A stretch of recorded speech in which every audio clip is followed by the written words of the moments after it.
Hi guys, it's me, Susan, reporting to you from out of town, out in the country, on day 47 of the Cancer Club.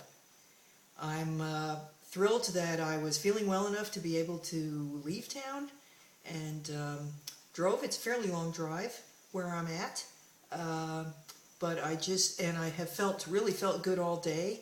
Pretty much went straight through with saw five people this morning, and then came home and packed and took off. And I'm hanging in there still. I haven't really experienced any of that worsening of symptoms that they told me might occur. My skin seems to be getting better, but the butt issues, as far as some pain when I go to the bathroom, and sometimes real urgent need to go, even though then nothing happens once I get there. That's pretty much going on. Although the doctor said I could take Imodium, which is an anti-diarrhea medication, even though I don't have diarrhea, but it slows down the overall process, so the spasms are a little bit less. But really, I can't complain. I feel like I'm improving every day, and very happy and grateful and excited about that. Let's see. Someone asked me this morning. It was very interesting. I was talking about the blog, and that I used the term that I vent. That I was explaining how I think it really helps me, because I come and talk to you all and I vent. But the person I was talking to said, who's been watching, said, it doesn't look like you're venting to me. It looks like you're always happy and smiling, even if you're talking about feelings. And so we explored that a little bit, and I think, to some people the idea of venting means intense, very powerful emotions, and I do have to confess that I don't get that very much. I might get really down and feel bad, maybe, or yeah, mostly bad, but I don't get mad really. If I do, it's for a second, and then I start thinking, okay, what do I need to do about this? Like that committee model I was telling you about. If I get mad, that means that's a signal from my body that's telling me there's something wrong, and then my committee goes to work on it, figuring out what is it and what do we want to do about it. Because staying mad is really pointless. It keeps you in the grip of your emotional self and doesn't give you really any help with figuring out what you want to do to address it. So it's almost like you just stew in your mad juice, and I just don't do that. That may be genetic quality. I think I'm like my father in that way, whereas my mother was more emotional.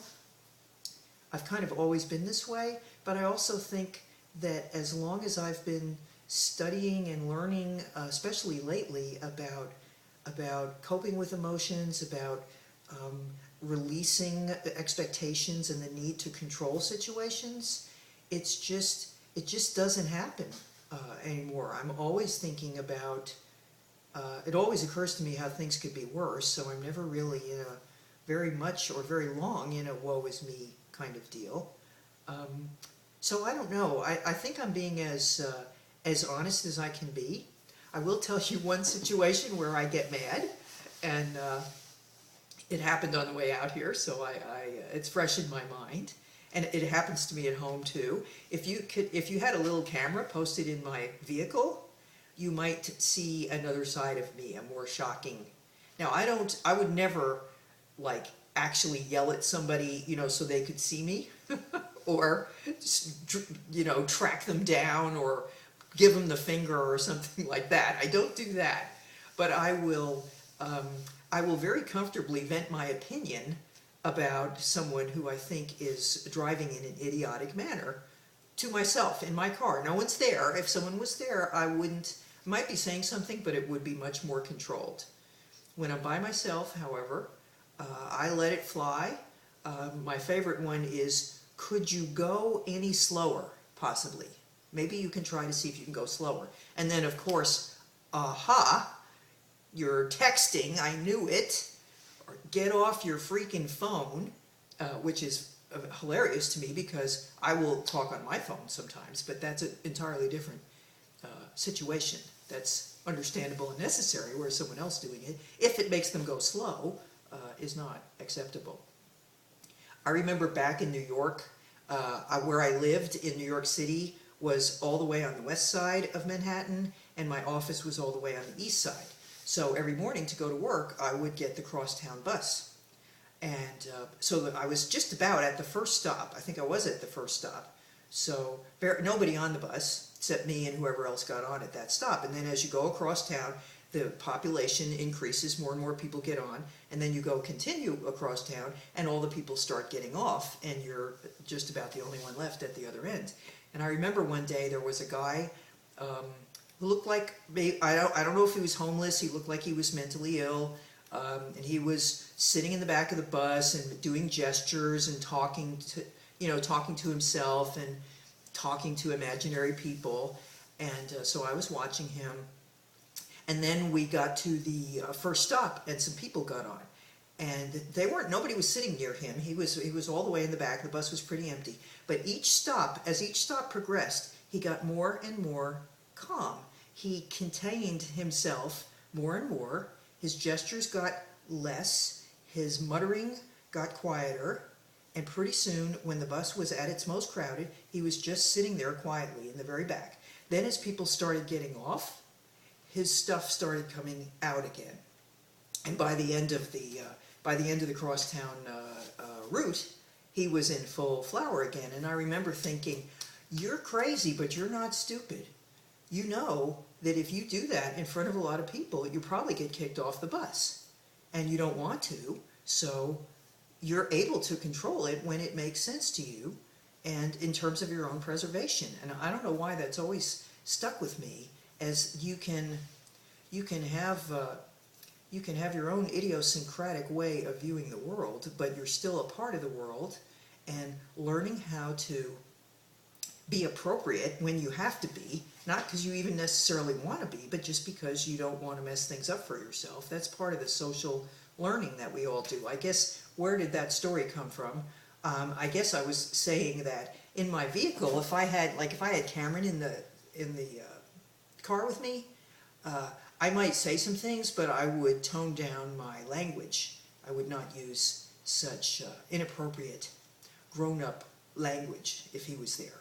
So I can handle it, but it is pretty funny to think about, because I think anybody who knows me would be kind of surprised if they could see a little vignette of me doing my thing. And one final word on that subject of driving and people who are idiots.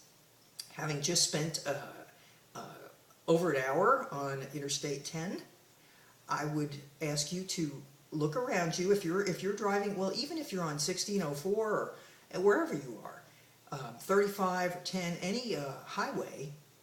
If you're sitting in the left lane and there's a whole long bunch of cars behind you and someone tailgating you, would you please get over?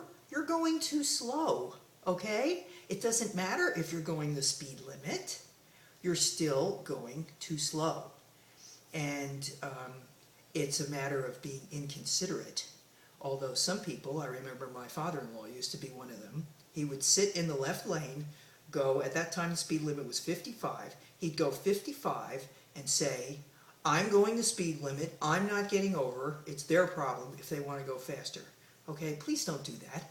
That's stupid and annoying, and if you notice cars whipping out from behind you and whipping in front of you, that's a kind of signal that's saying, you're not playing well with others and maybe better move over. Okay, so it feels good to vent all of that. That's no value maybe for a lot of people, but I do think emotions benefit from being expressed, but they don't necessarily, the emotions don't benefit, you benefit, but you still have to use your head about where you express them and to whom. Okay? And that's the purpose of the committee. The committee makes that decision. The emotions are valuable and important, but a lot of other factors go into the final decision made by the committee chairman. What are we going to do? with this stuff. Okay? All right, that's it, folks. I will look forward to talking to you tomorrow. And until then, please have a great evening, have a great Friday night, and remember to live well, laugh often, and love much. And I love you all, and I'll see you tomorrow on the Cancer Club. Bye.